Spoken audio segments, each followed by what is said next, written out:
할렐루야.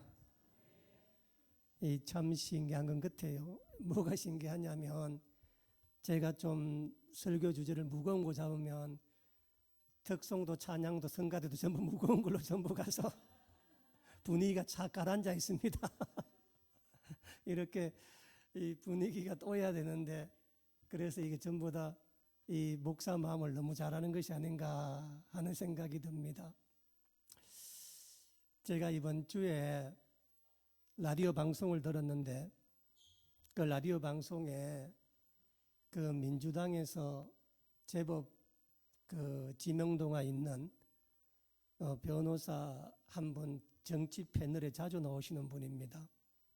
그분이 나오셔서 이런 쓴소리를 하는 걸 들었습니다. 그 사람이 그 당시에 지금 민주당에 있는 지금 이 중견 정치인들 대부분이 유신은 아니지만 전두환 시대 독재와 싸웠던 분들이잖아요. 그렇죠? 대학교 다닐 때 자기의 안위를 포기하고 민주주의를 위해서 헌신을 했던 사람들인데 그분이 그런 말 하더군요. 사람들이 괴물과 싸우다가 괴물을 닮아가고 나중엔 자기 자신이 괴물이 되었는데 지금 자기가 보니까 386 운동권 했던 그 정치인들이 이제는 우리 시대에 괴물이 되어 있다.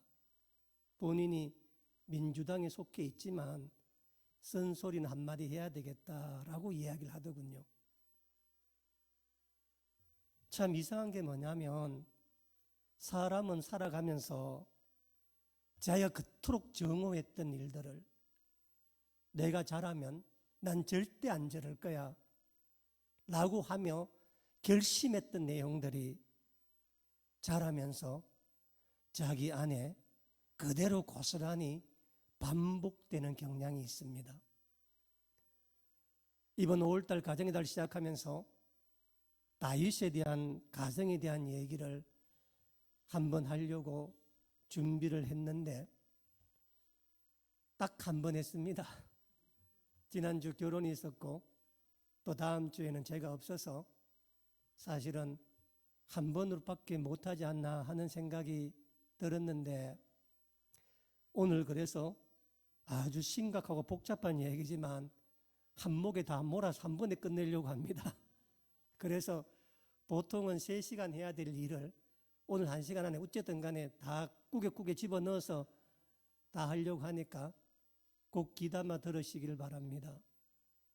제가 첫 시간에 다윗이 어린 시절을 이야기하면서 가정에서 왕따를 당하며 살았던 얘기를 했습니다.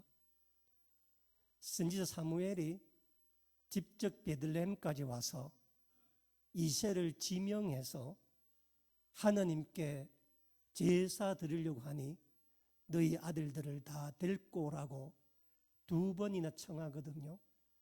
그런데 이새는 끝끝내 자기 막내 아들을 부르지 않습니다.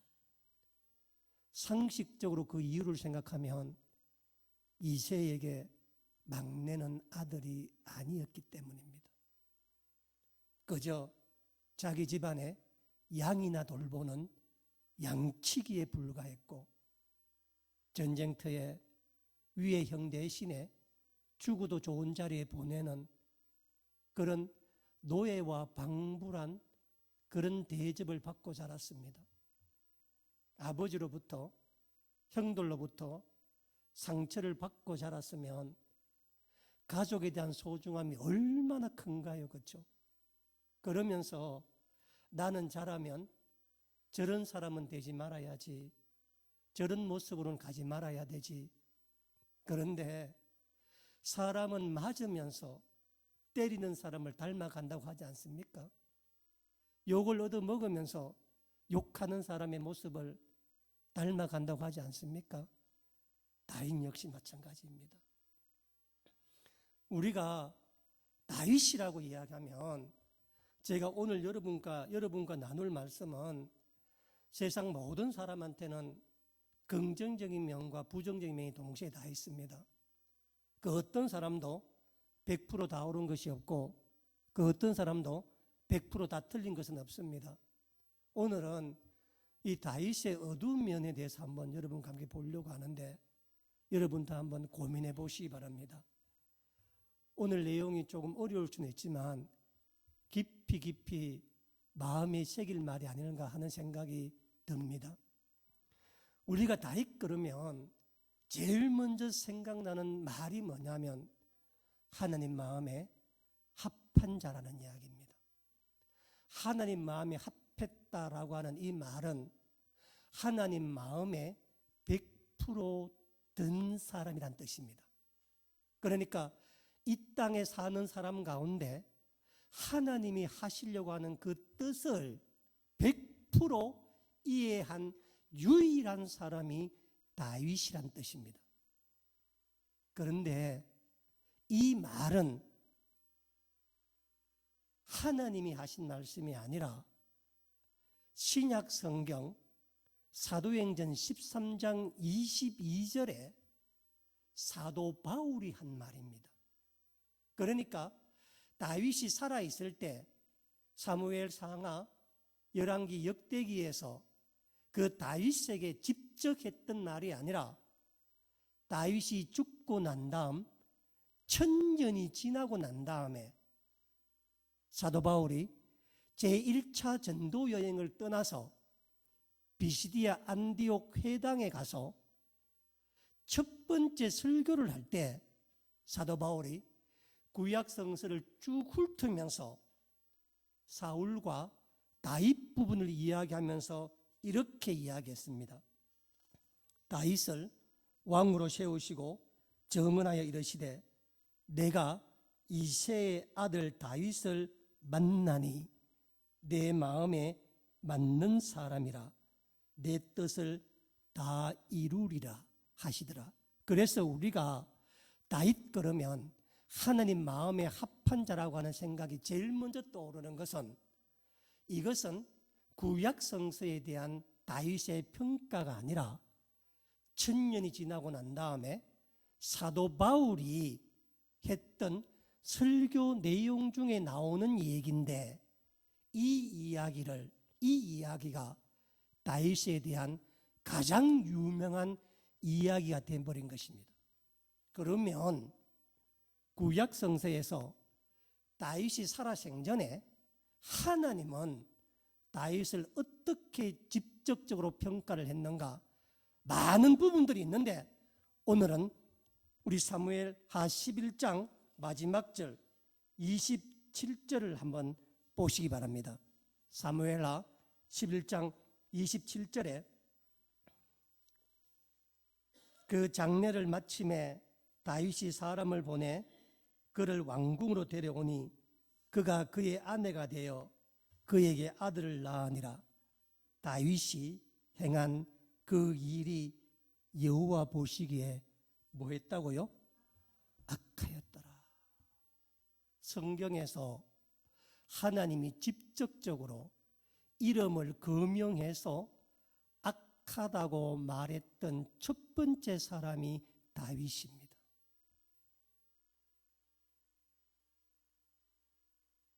이 칭호를, 이 평가를 받은 사람 중에 한 사람이 아합 왕과 이세벨 정도입니다. 여기서 악하다라고 하는 말은 뭐냐면은 불쾌하다는 뜻입니다. 눈에 거슬린다는 뜻입니다. 마음에 들지 않는다는 뜻입니다. 내가 기뻐하는 일이 아니라는 것입니다. 하나님이 그토록 싫어하고 세우신 것을 후회했던 사울 왕에게도 이런 표현 쓰지 않았습니다. 그때 하나님께서 사울 왕에게 후회했다는 말은 그때 후회라고 하는 말의 원어적 의미는 불쌍히 여기다, 애석하게 여기다, 안타깝다는 뜻입니다. 사울이 내 말만 순종했으면 그의 왕권이 영원했을 텐데 그가 성급하게 자기 중심으로 세상 함으로 말미암아 이스라엘 백성과 하느님과의 맺었던 언약이 또다시 깨어져서 다윗을 세울 수밖에 없는 상황을 몰아간 그것이 애석하고 안타깝다는 뜻입니다. 사울 왕에게도 쓰지 않은 단어입니다. 이것뿐만이 아닙니다. 사무엘하 12장 7절 말씀 한번 보시기 바랍니다.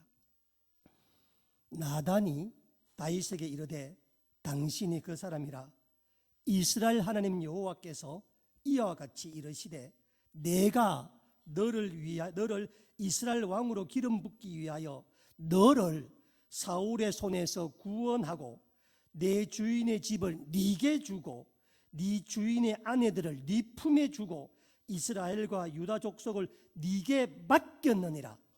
만일 그것이 부족하였을 것 같으면 내가 네게 이것저것을 더 주었으리라. 그리한데 어찌하여 네가 여호와의 말씀을 업신여기고 나 보기에 악을 행하였느냐. 네가 칼로 햇사람 우리아를 치되 암몬 자손의 칼로 죽이고 그의 아내를 빼앗아 네 아내로 삼았도다. 이제 네가 나를 업신여기고 햇사람 우리 아내를 빼앗아 내 아내로 삼으신즉 칼이 네 집에서 영원토록 떠나지 아니하리라. 성경에서 이런 저주를 받은 사람은 다윗뿐입니다.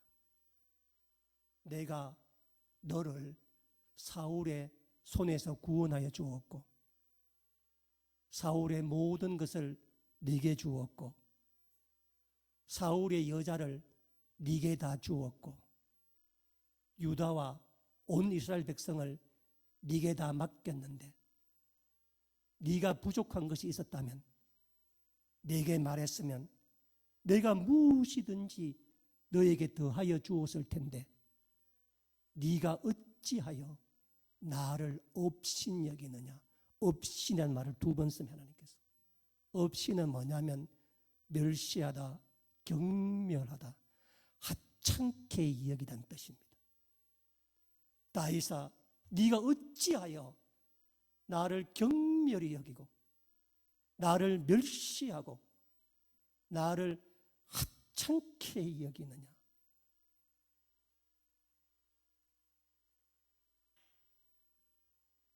여러분, 다윗 그러면 뭐가 생각이 난다고요? 하느님 마음에 합한 자라고 우리는 항상 이야기합니다.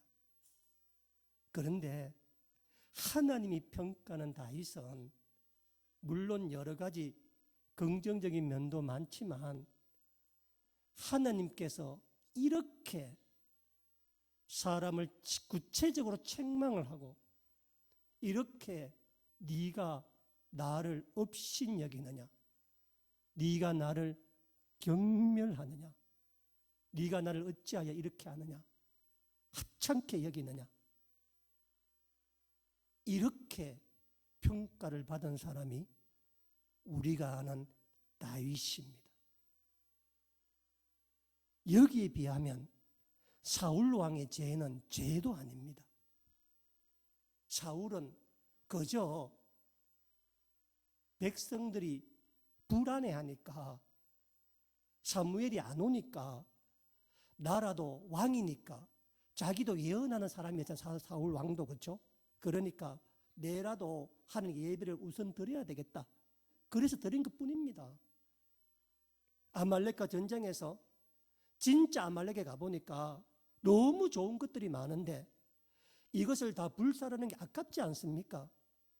주의 백성들과 나누고 하나님께 드리고자 하는 순수한 마음입니다.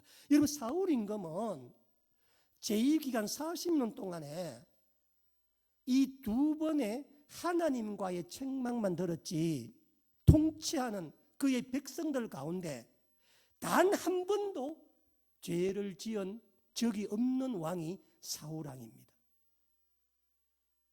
사울 왕이 무슨 잘못을 했는 게 성경에 어디 나옵니까? 사람과 사람 사이에.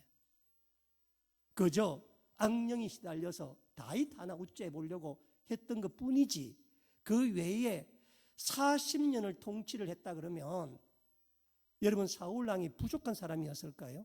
그렇지 않습니다. 그런데 그런 사울은 하나님께서 두 번 다시 보지 아니하고 사울 집안은 완전히 다 문을 닫게 만들었고, 하나님 직접적으로 나를 업신여겼다, 네가 악한 자, 이렇게 말했던 이 다윗은 하나님 마음에 합한 자라고 성경이 이렇게까지 가는 그 이유가 무엇일까 하는 겁니다.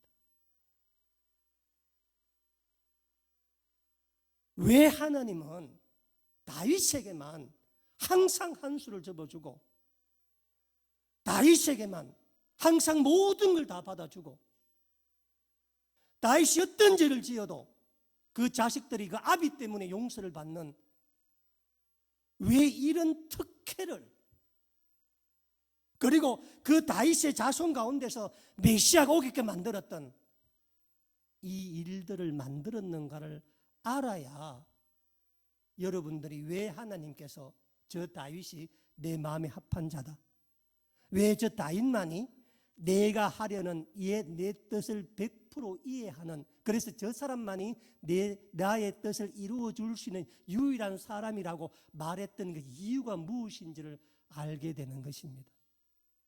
여러분, 다윗은 어린 나이에 하나님께 기름 부음 받고 난 다음에 70살까지 살거든요. 왕으로 죄의 기간이 40년입니다. 그 긴 세월을 살아가면서 사무엘 상하를 보면은 다윗이 지은 죄는 딱 두 가지 뿐이에요. 지은 죄는. 하나는 뭐냐면은 사무엘하 24장 마지막에 가보면 다윗이 불현듯 인구조사를 합니다.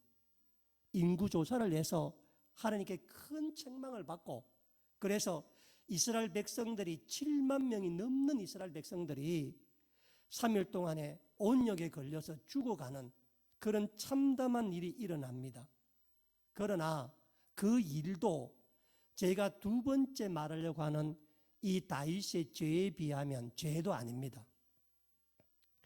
다윗은 하나님께 부름받아 나가서 왕으로 나오는 그 과정과 그의 삶 통해서 제 개인적으로 봤을 때 다윗의 가장 큰 죄는 뭐냐면은 바로 결혼이었습니다. 결혼이라고 하는 제도는 제가 지난주에 말씀드렸지만 하나님께서 유일하게 사람과 상의하지 아니하시고 하나님께서 알아서 만든 제도입니다. 사람에게 가장 유익하다, 하나님이 창조를 마치고 난 다음에 하나님이 하신 창조 중에서도 부족함이 있다. 그래서 창조 이후에 유일하게 보완한 게 결혼이었거든요. 왜냐하면 그 결혼을 통해 가정이 생기고, 가정을 통해 자녀가 나와야 되고, 자녀가 나와야 역사와 믿음의 세계가 만들어가는 모든 게 출발점입니다. 그래서 하나님은 인류 최초로 세운 기관이 교회가 아니에요. 가정입니다. 그런데 그래서 이 가정의 결혼은 거룩하고 신성한데, 성경에 나오는 사람 가운데 다윗만큼 결혼을 자기의 이기적인 목적으로 사용한 사람이 없습니다. 다윗의 모든 문제는 결혼으로부터 시작해서 결혼으로 끝이 나는 사람입니다. 성경에 보면은 이름만 밝혀진 다윗의 아내가 8명 나옵니다. 이름만 밝혀진 아내만. 이름 밝혀진 첩은 훨씬 더 많았습니다.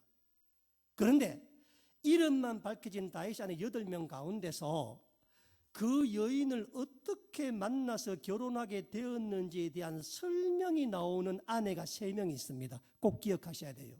3명 있는데 제가 사실은 이 한 사람당 한 버직 설교를 해도 부족할 만큼 시간이 많이 필요한 사람인데, 제가 오늘 짧게 이야기할 테니까 잘 들으시라는 이야기입니다. 3명이 있는데 이 세 명이 다윗의 일생을 간통하는 내용입니다.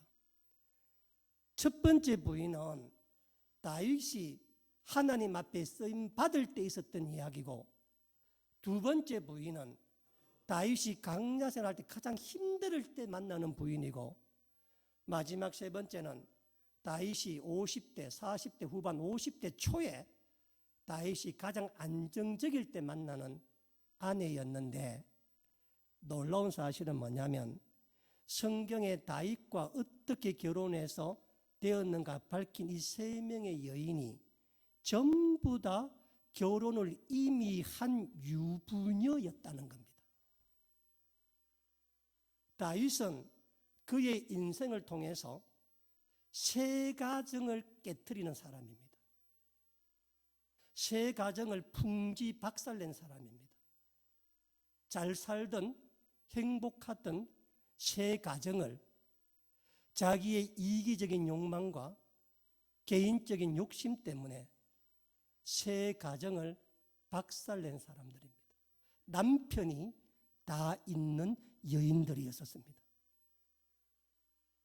강제로 빼앗아오고 남편을 죽이고 남편을 죽도록 만들고, 그래서 가정 세계를 깨트리고 왕이 된 사람이 다윗입니다. 너무도 가슴 아픈 얘기고 정말 해서는 안 될 짓을 한 사람이 다윗입니다. 첫 번째 부인은, 그 세 명 중에 첫 번째 이름은 미갈이고, 두 번째 이름은 아비가일이고, 세 번째가 오늘 본문의 밧세바입니다. 미갈은 사울 임금의 둘째 딸입니다. 공주입니다. 공주, 둘째 딸인데 자기 아버지의 정략적 입장도 있었지만 미갈은 매우 특별한 여인입니다. 성경 전체에서 여자가 먼저 남자를 사랑했다고 고백한 사람은 미갈뿐입니다. 전부 다 남자가 여자를 사랑한다고 이야기하지, 3000년 전에 여자가 적극적으로 내가 저 남자 사랑합니다 라고 한 사람은 유일하게 미갈뿐입니다. 미갈은 어땠느냐? 다윗을 보고 사랑함으로 사람들이 미갈이 다윗을 사랑한다는 말을 사울에게 전하니 사울이 그것을 기뻐하였더라. 그래서 원래는 메랍이라고 하는 큰 딸을 주려고 했는데 미갈과 결혼하게 되는 결정적인 이유는 제가 볼 때는 미갈이 엄청나게 다윗을 사랑한 겁니다. 미갈이 다윗을 사랑했다는 표현이 두 번 나오거든요. 한 번은 다윗 자체를 사랑한 것이고, 두 번째는 다윗 안에 있는 하나님을 사랑했다고 나옵니다. 그러니까 미갈은 어린 나이에 다윗의 외모도 사랑했고 다윗 안에 하나님의 영이 충만하는 것도 알고 있었던 특별한 여인이었습니다. 얼마나 사랑했냐면은 너무 사랑해서 자기 아버지가 남편 다윗을 죽이려고 했을 때 자기 아버지에게 거짓말하면서까지, 왕인 아버지와 척을 지면서까지 다윗을 2번이나 살려줍니다. 다윗은 미갈이 아니었다면은, 요나단이 아니었다면은 벌써 죽고도 남을 사람이었어요. 그런데 결정적으로 다윗을 살려주는 사람이 미갈이에요. 미갈. 그리고 미갈은 다윗이 망명생활로 떠나고 난 다음에 홀로 수절을 합니다. 왜냐하면 자기 남편 다윗이 아버지와 척을 지고 도망 다니고 있잖아요. 그렇죠? 언젠가 돌아와서 그 남편과 다시 살려고 혼자 살고 있었습니다. 그런데 사무엘상 25장 44절을 보면은 이런 말씀이 나옵니다. 잘 들어보세요. 사울이 그의 딸 다윗의 아내, 다윗의 아내라고 하죠. 사울이 그의 딸 다윗의 아내 미갈을 갈림에 사는 라이스의 아들 발디에게 주었더라. 난데없이 갑자기 사울 임금이 집에서 다윗의 아내, 다윗을 기다리고 있는 미갈을 갈림이라는 땅에 사는 라이스의 아들 발디에게 재혼을 시켜버립니다. 결혼을 시켜버리니까. 그런데 미갈도, 그렇게 다윗을 사랑했던 미갈도 거부하지 않았고, 사울 임금도 이 일을 진행했던 이유가 뭐냐면은, 그렇게 사랑했던 미갈이 왜 아버지의 말을 받아들였냐면은, 바로 직전에 지금 유다 광야에서 망명생활을 하고 있던 다윗이 아비가일이라는 여인과 결혼을 했기 때문에 그렇습니다. 내가 본처가 시퍼렇게 살아있는데, 내가 집에서 기다리고 있는데, 다윗이 은질 한마디 없이, 양해 한마디 구함이 없이 다윗이 아비가일과 결혼해버립니다. 그 소식을 사울왕이 듣고 괘씸해서 너도 팔자 고쳐라. 봤지, 다윗은 저런 인간이다. 절대 네게 안 돌아온다. 그래서 발디라는 사람한테 시집을 보내버립니다. 시집을 가고 난 다음에 10년쯤 세월이 지나요. 그 기간 동안에 다윗은 아내를 5명 정도 더 얻습니다. 그리고 미갈은 발디와 함께 잘 살고 있었습니다. 한 번도 다윗이 미갈을 기억한 적도 없고 찾은 적도 없고, 미갈은 다윗을 사랑했지만 다윗은 미갈을 사랑하지 않았습니다. 표현 한마디도 안 나와니까. 자, 그렇게 10년을 살다가 다윗이 마침내 유다 지파의 왕이 됩니다. 유다 지파의 왕이 되는데, 왕이 되었다가 7년 후에 이스라엘 통합 왕국의 왕으로 나아가는데 반대가 극심했었습니다. 다윗이 왕이 되는데. 왜냐하면 이스라엘 백성들은 사울을 따르는, 사울 왕이 40 통치했다 했잖아요. 그렇죠? 크게 실정한 게 없었어요. 그 사울 왕을 따르는 이스라엘 백성들은 우리의 왕은 사울 왕뿐이다. 왜? 사무엘이 공개적으로 하나님 기름 부음 받은 자가 사울 왕이었잖아요. 그렇죠? 다윗이 왕이 되었지만 공개적으로 받은 게 아니에요. 비공개적으로 적긴 받았기 때문에 아무리 다윗이 말해도 사울이 이미 죽고 없어서 가중에 말할 수가 없는 거야. 그래서 사람들이 다윗이 왕이 되는 것도 옳지 않다는 사람들이 굉장히 많았다고. 반드시 사울 가문의 사람이 왕이 되어야 한다. 그래서 다윗이 뭔 소리야, 나도 사울의 뭐라고? 사이였다 라고 이야기하면서 사울의 군대 장관 아브넬을 보내서 잘 살고 있는 미갈을 빼앗아 오게 합니다. 자기 아내라고. 그때 그 장면이 사무엘하 3장 15절에 이렇게 나옵니다. 사람을 보내 그의 남편 라이스의 아들 발디에게서 그녀를 빼앗아 오매. 이 사람이 할 짓입니까 이게? 자기의 정치적 목적을 위해서, 내가 왕이 되니까, 사울이 필요하니까, 내가 사울의 사이였었으니까, 이미 10년도 더 되게 헤어져서 언제 본지도 모르는, 그래서 잘 살고 있는 그 미갈을 빼앗아 옵니다. 그랬더니 그 남편이 어떻게 하느냐? 성경에서 가장 슬픈 장면이다. 사무엘 3장 16절에 그의 남편이 그녀와 함께 오되 울며 바울임까지 따라왔더니 아브넬이 그에게 돌아가라 하며 돌아가니라. 여러분, 지금도 있잖아요. 성경에서 있잖아요. 아내가 살아있는데 살아있는 아내를 위해서 대성통곡한 사람 바울임뿐입니다. 이게 발대뿐이니까. 이게 무슨 난데없는 날벼락입니까? 지금까지 아내와 의지해서 잘 살고 자식도 있었을 거야 아마. 다 잘 살고 있는데 어느 날 다윗이 왕이 된다고 아내를 빼앗아 가는데 힘이 있어야지. 또 자기 본래처럼 우기니 할 말도 없고. 그래서 갈림의 위치가 어딘지는 아직도 모릅니다. 그런데 바울임이 어디냐면은 예루살렘 초입 5km 지점입니다. 거길 넘어서면 예루살렘 경내로 들어가는 거거든요. 그러니까 자기 집에서 数킬로를 계속 울면서 따라옵니다. 제발 데리고 가지 말라고, 나랑 살게 해달라고, 내 아내라고, 애들의 엄마라고 울면서 따라오는데, 그 그 길거리 사람이 얼마나 많습니까? 3,000년 전에 가부장소 사회에서 남자가 자기 아내를 때문에 울며 따라온다는 게 쉬운 얘기가 아니에요. 쉬운 얘기가. 따라오는데 아브넬이 보니까 이제 예루살렘 경내로 들어가야 되는데 거기 따라오면 어떻게 돼? 다윗의 왕이 문제가 되잖아요. 그렇죠?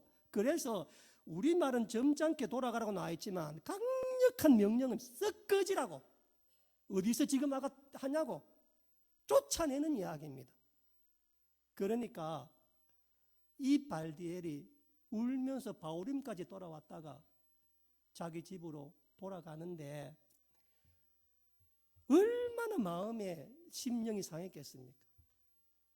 사람이 이럴 수가 없는 겁니다. 다윗이 오직 자신의 정치적 목적을 위해서 왕위를 이어가려고, 왕자리를 차지하려고, 사람들 반대파를 달래기 위해서 잘 살고 있는 미가를 데리고 와서 한 가정을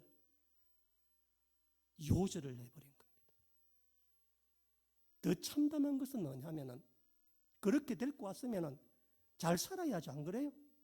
데리고 왔으면은 사무엘하 6장 이하에 보면은 사울이 법궤를 갖고 예루살렘 성에 들어오는데 다윗이 너무 기뻐서 춤을 추었는데 그만 아래 바지가 다 벗겨져서 자기의 하체가 다 드러났는 거라. 그래서 수군수군 사람이 수군되는 거라. 여러분 미갈은요 공주잖아요. 왕가잖아요. 채통을 아는 사람이잖아. 평생 그렇게 살은 사람이잖아. 공주로. 그래서 한마디 합니다. 왕이여 처신을 좀 지켜라. 이게 무슨 수치스러운가. 그 말 한마디 했다고 다윗이 삐져가지고 평생을 동침하지 않았습니다. 자식이 없었다는 이야기입니다. 그러니까 자기의 정치적 목적으로 데리고 와서 평생을 생갑으로 보낼 그 미갈을 데려다 놓고 와서 이걸 시켰다는 이야기입니다. 그래도 미갈은 양반입니다. 왜냐하면 남편과 가슴 아픈 헤어짐이 있지만 남편이 죽진 않았잖아. 남편이. 산 사람은 어쨌든 간에 뭐예요? 삽니다. 산 사람은. 제가 오늘 시간이 없어 아비가일 이야기는 내가 못 하겠는데 사무엘상 25장에 아비가일 이야기가 나와요. 여러분 아비가일 이야기는 이것도 되게 뭐라 그럴까 깊이 고민해야 될 문제니까. 여러분 이 다윗이 아둘람굴을 중심으로 유다 광야에서 망명생활 당시 때 다윗 주변으로 사람이 400, 500명씩 모여들잖아요. 그렇죠? 다윗의 가장 큰 고민이 뭐겠어요? 상상해 보세요니까. 지도자는 자기를 따르는 사람을 먹이고 입혀야 돼. 그렇죠? 왜냐하면 내가 지도자인데 내게 왔는데 나를 의지하고 따라다니는데 먹을 걸 안 주면 어떻게 지도자가 되겠어요? 근데 그 광야에서 다윗 자기도 망명생활을 하고 있는데 자기끼리도 힘든데 누구를 어떻게 먹이겠어요? 그렇죠? 그렇다고 해서 안 하면 안 되잖아요. 그렇죠? 그래서 다윗이 선택한 방법이 뭐냐면은 유대 광야가 자기 고향이 자기 유대 지파잖아요. 그렇죠? 그래서 다윗은 유대 지파 땅에서 많이 망명생활을 했습니다. 같은 지파 사람이니까 그래도 좀 나을 것 같아서. 그래서 유대 지파 유대 지파의 속에 관계되어 있는 사람 가운데서 갈렙 가문의 지도자요. 갈렙 가문의 대표자의 이름인 나발이라는 사람이 나발. 이 나발은 마온에 사는 사람이었는데 이 마온이 예루살렘 근처에 있는 유다 지파 땅입니다.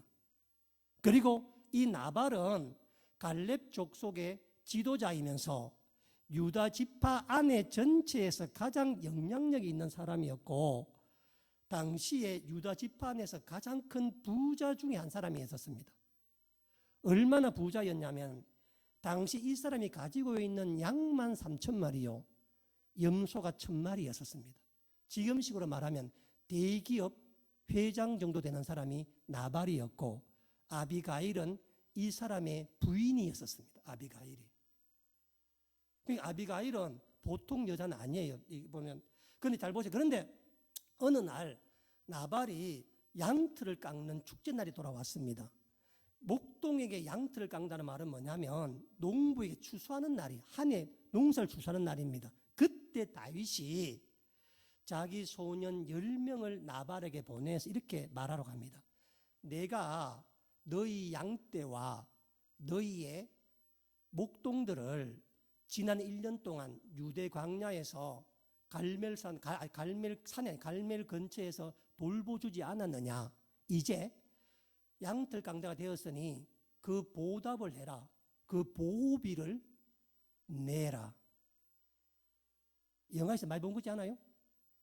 조폭이 자기 구역 관리하면서 자기 구역 속한 사람이 돈을 뜨든 똑같아요. 다윗이 내가 보호하지 않았느냐. 그러니까 이제 우리를 위해서 네 거를 좀 내놔야 되겠다 하고 사람을 보내는 겁니다. 여러분, 나발은 이름이 어리석다는 뜻이면 절대 어리석은 사람이 아닌 나발은. 왜 그러냐면요, 이 나발은 갈렙 지파의 지도자라니까요. 그리고 나발은 지금 자기 나라 왕이 누구예요? 사울이잖아요. 그렇죠? 다윗은 누구예요? 도망자잖아요. 다윗을 돕다가 역적이 되는 건 자기가 집이 멸해. 왜냐하면 사무엘상 21장에 보면은 다윗이 도망 다니다가 놋당에 이르렀을 때, 놋당이 제사장 마을이거든요. 그곳에 배가 고파서 제사장의 떡을 하나 얻어먹었다가 도예이라고 하는 자가 사울에게 고해서 제사장을 싹 다 죽였다니까. 사울 임금이.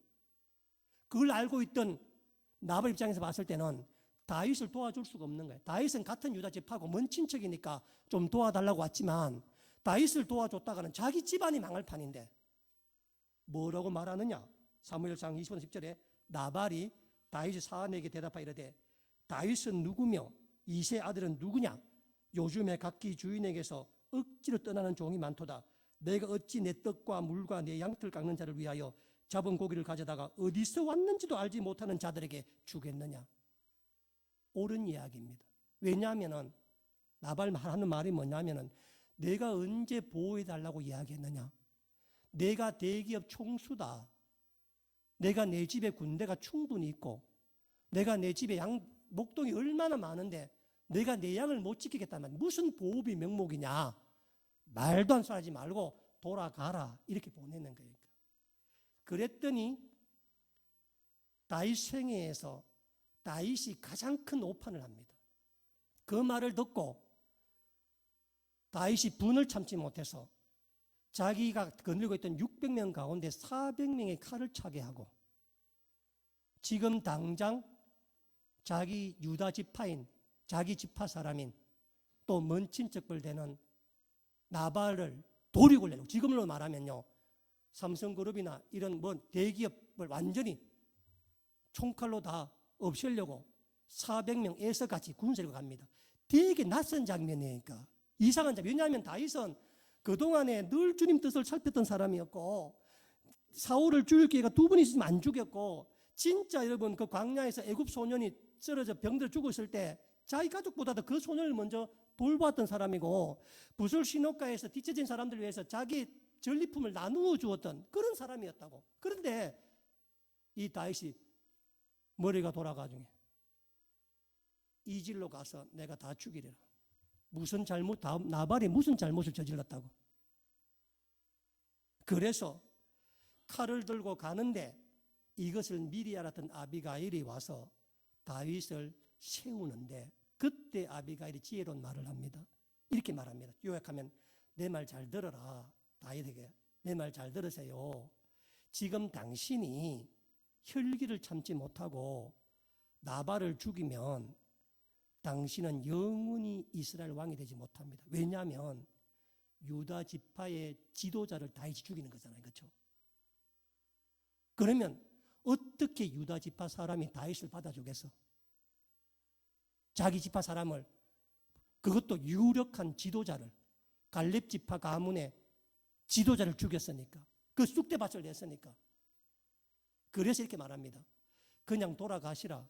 내가 대충 좀 싸줄 테니까 가져가시고 나발은 하나님께서 처리하실 것이니 가라. 그래서 다윗이 그날 크게 깨달음 얻습니다. 자기가 살인자 될 뻔한 것을 아비가일이 안 해주거든요. 그래서 돌아갔는데 인 아비가일이 집에 돌아가서 밤새 그 술 먹고 흥얼거리다가 잠잤던 그 남편이 그걸 깨워서 방금 좀 지난 저녁에 다윗이 400명도 당신을 죽이러 왔다가 돌아간 얘기를 하거든요. 그 말을 듣자 나발이 몸이 굳어져 가지고 쓰러집니다. 열흘 뒤에 성경에는 하나님이 치심으로 나발이 죽었다고 나와 있거든요. 나발이 죽었다는 소식을 듣자마자 다윗이 즉시 사람을 보내어서 아내로 삼고자 사람을 보냅니다. 성경에서 남편 죽자마자 재혼한 사람은 아비가일 뿐입니다. 바로 재혼합니다. 이게 무슨 의미를 하느냐? 다윗의 가장 큰 고민이었던 경제적인 문제를 아비가일을 통해 해결합니다. 다윗이. 아비가일 나이가 훨씬 많았죠. 다윗보다 훨씬 더. 그러니까 다윗은 대재벌의 총수가 된 거예요. 그러니까 다윗이. 그래서 정치적인 문제는 미갈을 데리고 와서 해결을 다 받고, 경제적인 문제, 재정적인 문제는 나발 아내를 통해서 해결을 다 받습니다. 그리고 아비가일은 여기 이후에 성경에 더 이상 등장하지 않습니다. 그러니까 다윗이라고 하는 사람은 자기의 욕심, 보세요. 아마 아비가일이 협박했겠죠, 그렇죠? 니도 결혼하면 네 남편 따라간다. 뭐 그랬겠죠, 그렇죠? 그래서 남편이 죽자 울지도 않고 바로 따라가는 사람이 어디 즉시 따라갔단 말로 하거든요. 즉시. 그래서 다윗이 자기 군사들을 또 자기의 세력을 키워서 유다 지파의 왕이 되는 결정적 역할을 하는 사람이 아비가일입니다. 만들어가는. 그러니까 다윗은 아내들 때문에 전부 다 자기가 결혼을 정략적으로 하고 결혼을 어떻게 자기 이기적으로 만들어 가는 거예요. 자, 빨리 합시다. 5분만 더 지금 40분 됐습니다. 자, 그렇게 살았는데, 그래서 좋아요. 뭐 살다 보면 뭐 그렇잖아요. 그렇죠. 뭐 미갈 정도 없었고 뭐 자기 장인 날 죽이려고 하는데 무슨 일이 있었겠어. 그래서 뭐 그건 또 그렇다 치고 또 지 마누 원래 자기 아내였으니까 원래 이혼도 안 했으니까 데리고 오면은 발대리 뭐 아쉬워 할 수 없는 것이고 또 뭐 구약에서 이거 자기 원래 아내였었으니까 또 나발도 다윗이 직접 죽인 게 아니라 하나님이 치셨으니까 또 아비가일이 왔으니까 우약에서 그렇죠. 뭐 그런 거 다 칩시다. 그렇게 세월이 흐릅니다. 이제는 정치적으로 해결 다 되었고 재정적 경제 해결 다 받은 겁니다. 이제 다윗 나이가 40대 후반 50쯤 되었습니다. 남부러울 것이 없습니다. 세상에 이처럼 편할 때가 없습니다. 이미 아내가 7명이나 있었습니다. 장성한 아들이 10명 가까이 있었습니다. 딸도 있었습니다.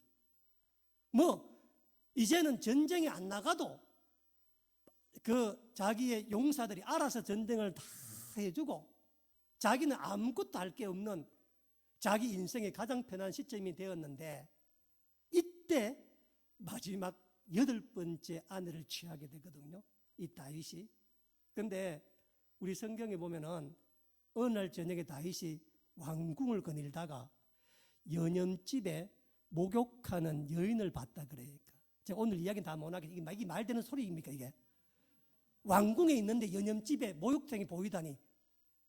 여러분들 경복궁 가보세요. 경복궁 건정전에 앉아 보이면 바깥에 사람 집 보이는가? 그런데 여러분 유대교의 문헌에 보면은 유대 지방 산악지대이기 때문에 집이 이렇게 돼 있잖아요. 그래서 잘못하면 보일 수도 있어. 윗집 아랫집 보면 뭐 보일 수도 있다고. 그럴 때 이렇게 해요. 눈을 돌려라 눈을 감아라 나오거든요. 다윗에게 3절 보세요. 11장 3절에 보시면 한번 보세요. 다윗이 사람을 보냅니다. 여러분 목욕하는 여자 봤으면 됐지. 근데 그걸로 됐지. 뭔 사람을 보내요? 사람 보냅니다. 가서 말하고요. 여인 누군지 알아보라고. 알아봤더니 여인이 누구였냐? 아버지가 누구라고요? 엘리암이었다는 겁니다. 남편 누구였다고요? 우리아였다는 겁니다. 이 말이 뭐냐면요. 예루살렘 출신 가운데 최고의 명문 가문집의 딸이었습니다. 엘리암이 누구인가? 다윗의 37명의 용사, 다윗의 37명의 다윗이 자기 목숨을 맡기도 되는 형제 같은 37명의 장수 가운데 한 사람이 밧세바의 아버지입니다. 엘리암 장군입니다. 그리고 더 놀라운 사실은 뭐냐면 밧세바의 남편 우리야도 37명의 용사에, 지금으로 말하면 우리나라 전체 군대 가운데 37명만 별을 달았다면 그 중에 두 사람이 밧세바의, 한 사람 밧세바의 아버지요, 한 사람 밧세바의 남편인데, 더 놀라운 사실은 뭐냐면은 밧세바의 남편은 유대인이 아니에요. 헷사람, 이방인입니다. 이방인이 우리식으로 말하면 어디 베트남에서 온 사람이 우리나라 군대 장군의 별을 달았다는 거니까. 그러면 이 사람이 얼마나 능력이 출중한가. 그래서 이 예루살렘에서 가장 명문 가문인 이 엘리암 가문의 엘리암이 자기 딸의 사위를 누가 맞은 거예요? 이방인 헷사람을, 우리아를 데리고다가 자기 딸을 줄 정도였으면 같이 근무하면서 엘리암이 우리아가 얼마나 놀라운 사람인가를 보았죠. 그렇죠? 왜 명문 가문이냐? 이 엘리암의 아버지이자 밧세바의 할아버지가 아히도벨이라는 사람인데, 이 아히도벨은 지금 다윗 정부의 최고위직 관료입니다. 다윗 정부의 정쟁이나 정치적 조언을 하는, 다윗이 하나님께 물어보러 갈 때 항상 가는 사무엘 같은 사람이 아히도벨입니다. 그리고 아히도벨은 다윗의 오랜 친구이기도 합니다. 잘 들어봐요. 그래서 다윗이 누구냐 알아보니까 우리 정부의 최고위직의 손녀입니다. 그리고 37명의 다윗 왕가 하는 군대 핵심 요직에 있는 아버지를 두고 남편을 둔 바로 그 여인입니다. 지금 다윗 왕가 이스라엘 전체를 통틀어서 가장 명문 가문의 집안의 딸입니다. 절대 건드려서는, 절대 뭘 해서 안 되는 집입니다. 그 이야기하는 겁니다. 지금 왕이라도 절대로 마음대로 해서는 안 되는 집안의 딸이 누구였다고요? 밧세바입니다. 그러니까 밧세바는 보통 사람이 아니에요. 밧세바라고 하는 사람은 우리가 생각하는 그런 어떤 모욕하는 여인 아니에요. 더더군다나 4절에 보면요, 밧세바가 그날 목욕하는 이유가 뭐냐면은 자기의 정결례 때문입니다. 생리가 끝나고 난 다음에 목욕하는 게 정결례거든요. 그러니까 밧세바는 율법에 매우 충실한, 그러니까 명문 가문의 그 자녀로서 할아버지 보기에, 아버지 보기에, 남편 보기에 부끄럽지 않았던 삶을 오롯하게 살았던 그런 사람이 밧세바였거든요. 그런데 이 밧세바와 무슨 짓을 했는지, 또 다윗이 그 죄를 감추기 위해서 어떤 짓을 했는지 다윗은 십계명 전체를 다 어깁니다. 밧세바 사건 때문에. 그래서 하나님께서 11장 마지막 27절에 다윗이 행한 그 일이 여호와 보내시기에 뭐였다고 보시기에 악했다. 네가 어찌하여, 네가 무엇이 부족하다고, 내가 이름 만난 아내만 7명 있지 않느냐, 네가 첩이 얼마나 많으냐, 이 땅의 모든 여인이 다 내가 네게 주지 않았느냐, 네가 무엇이 부족해서, 네가 무엇을 더 원한다고 이런 참남한 짓을 하느냐.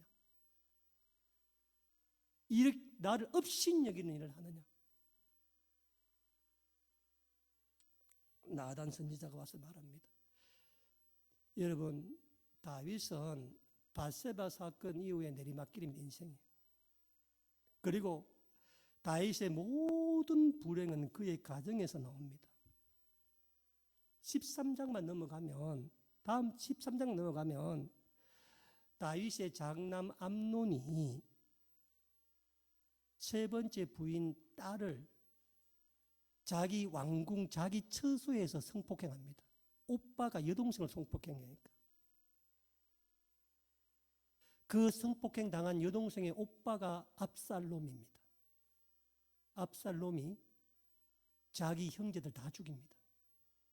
그리고 자기 여동생이 그 능욕당할 때 한마디도 말하지 못한 아버지를 아버지 인정하지 않습니다. 압살롬 난이 일어납니다. 다윗은 말년에 자기 아들 칼날에 피해서 맨발로 왕궁에 도망 나와야 하니까. 자, 그 이야기 한번 다 하고, 자, 그래서 오늘 결론적으로 제가 말씀드리면 뭐냐면은, 그러면 여러분 다윗이 옳아요, 틀려요? 말해봐요. 틀리죠, 그렇죠? 그런데 왜 하나님은 이 다윗을 마음에 합한 자라고 이야기했는가 하는 겁니다. 왜? 왜 사울은 그렇게 쳐내고 왜 다윗은 이렇게 예뻐하며 좋아하며 즐거워하며 저 사람의 말로 내 마음을 100% 아는 사람이고 저 사람의 말로 내 일을 이룰 유일한 사람이 왜 이렇게 말했는가? 그 이유가 뭐냐면은 죄를 짓고 난 다음에 죄가 드러났을 때의 반응이었습니다. 무슨 얘기냐면은 제가 다른 건 다 치우고 사울왕과 비교해 볼게요. 사울왕은 사무엘상 15장 24절 이하에 보면은 아말렉과의 전투 이후에 사무엘 죄가 드러납니다. 이렇게 보세요. 사울이 사무엘에게 이르되 내가 범죄하였나이다. 내가 여호와의 명령과 당신의 말씀을 어긴 것은 내 백성을 두려워하여 그들의 말을 청종하였을 뿐이니이다. 청하옵나니 지금 내 죄를 사하여 주옵소서라고 이야기합니다. 잘 들어보세요. 사울왕은 자기 범죄가 드러나자 사무엘한테 하나님께 기도해서 내 죄를 용서해 달라고 이야기합니다. 이번 한 번만 용서해 주시면 내가 다시는 죄를 짓지 않고 하나님 나를 세운 것에 대해서 부끄러지지 않도록 하나님 내가 정직하게 살겠습니다. 그러니까 내 죄를 용서해 달라고 간곡하게 기도합니다. 부탁합니다. 그런데 다윗은 어떻게 했는가? 자, 우리 12장 13절 말씀 보세요. 13장 12장 12절부터 보세요. 너는 은밀히 행하였으나 나는 온 이스라엘 앞에서 백주에 이 일을 행하리라 하였느니라. 다윗이 나단에게 이르되, 보세요. 사울 임금은 사무엘에게 이르되 내 죄를 용서해 달라고 있잖아요. 하잖아요. 그렇죠? 근데 다윗이 보세요. 다윗이 나단이 이르되 내가 여호와께 범죄를 하였노라 하매, 자, 범죄를 하였노라 하매 용서를 구해요, 안 구해요? 안 구해요. 사울은. 다윗은 용서를 안 구합니다. 하매, 보세요. 여호와께서 뭐 했다고? 하매 나단이 다윗에게 말하되 여호와께서도 뭐 했다고? 당신의 죄를 사하셨다. 다윗은 자기 잘못, 내가 범죄하였나이다는 똑같아요. 다윗도 범죄했다고 말하고 사울도 범죄했다, 우리도 범죄했다고 맞아라네, 그죠? 근데 사울 임금은 죄를 용서해달라고 이야기했는데 다윗은 용서해달라는 말을 하지 않습니다. 그런데 이상하게 용서해달라고 말한 사울 임금은 용서해주지 않고 용서해달라는 말을 하지 않았던 다윗은 용서하면 물론이요 마음의 기쁜 자 하나님께 안고 춤을 추고 있다는 얘기거든요. 왜 그럴까 하는 겁니다. 왜 그럴까? 여기 답이 어디 나오느냐?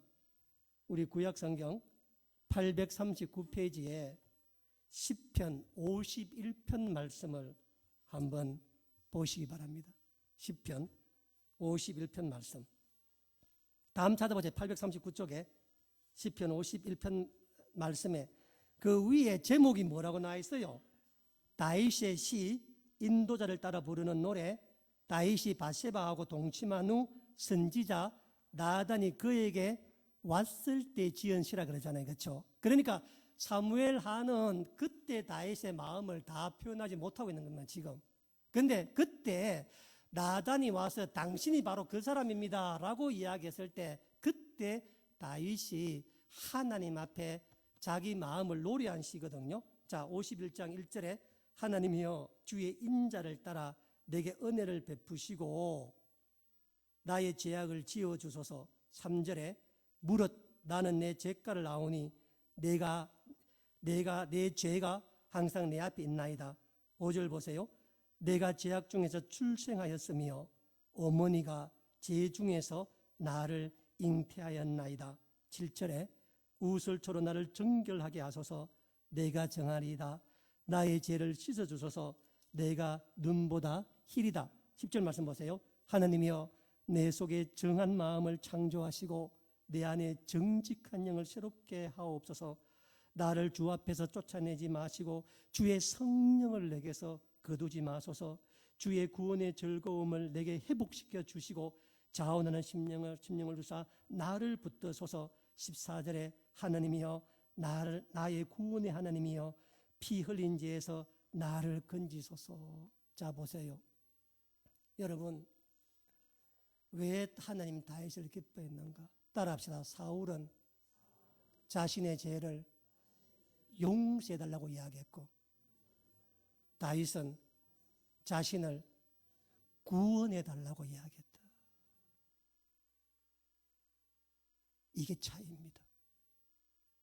사울은 이번 한 번만 용서해주면 다시는 죄 짓지 않을 테니까 한 번만 용서해달라고 그랬고 다윗은 날 때부터 자기 안에 있는 죄가 있어 이거 한 번 용서해 준다고 또다시 죄를 안 지을 자신이 없는 거라. 보세요. 처음에 목욕하는 여인을 봤을 때 눈을 돌이키면 됩니다. 설사 알아봤더라도 아히도벨의 손녀다, 엘리암의 딸이다, 우리아의 아내다.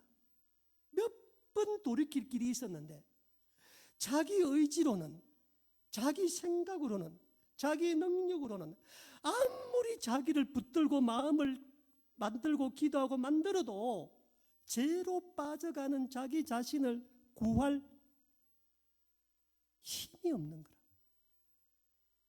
주님이 주신 모든 능력으로, 모든 왕권으로, 모든 힘으로 10대 후반의 여자아이 하나를 취하는데 자기의 전 정력을 다 쏟아내며 그것을 무마시키기 위해서 그 남편을 전쟁 때 죽게 하는 그런 다 모든 걸 만드는 자기 자신을 바라보면서 내 안에 있는 죄를 내가 다스릴 수 있는 자신이 없는 겁니다. 이번 한번 용서해 준다고, 이번 한번 새롭게 일어난다고 내가 내일 죄를 짓지 않을 자신이 없는 거라.